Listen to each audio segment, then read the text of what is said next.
Assalamualaikum warahmatullahi wabarakatuh.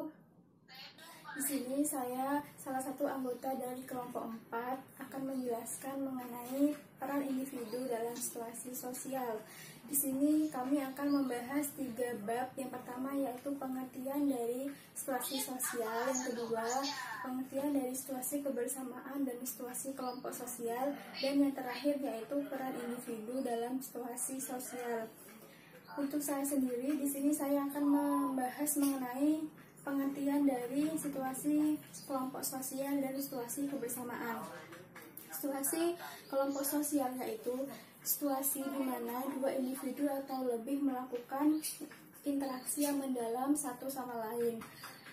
Dan situasi kelompok sosial ini akan melahirkan kelompok-kelompok sosial. Mengapa demikian? Karena ketika adanya suatu interaksi antara dua individu atau lebih yang intensif dan yang terus-menerus, maka interaksi tersebut akan menyebabkan adanya pembagian tugas, adanya norma, dan lain sebagainya. Maka yang kedua, saya akan menjelaskan tentang pengertian situasi kebersamaan. Apa itu situasi kebersamaan? Situasi kebersamaan adalah suatu orang-orang atau perkumpulan orang dalam ruang dan waktu tertentu, di mana pada perkumpulan tersebut orang-orang dimungkinkan tidak saling mengenal karena situasi yang secara tidak langsung mereka. Oke, selanjutnya saya akan menjelaskan peran situasi kelompok sosial terhadap individu dan sebaliknya, di mana di sini memiliki 3 eksperimen.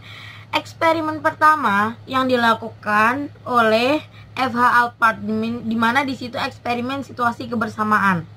Nah, dalam hal ini dapat mempengaruhi manusia itu sendiri. Lalu di sini dilakukan oleh mahasiswa atau mahasiswi yang menyatakan pendapatnya dari penelitian yang sudah diteliti oleh F.H. Alpert itu.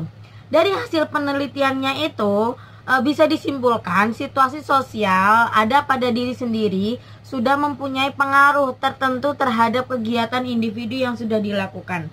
Lalu eksperimen yang kedua, eksperimen Roseburn dan Blake, di mana di situ menyelidiki akibat dari suatu sikap dan tingkah laku yang dinyatakan oleh seseorang dalam keadaan bersama. Lalu yang ketiga, eksperimen Arts, di mana di situ pemberian sugesti minoritas yang berlawanan dengan sugesti mayoritas dalam keadaan yang sama. Terima kasih. Individu dalam situasi sosial.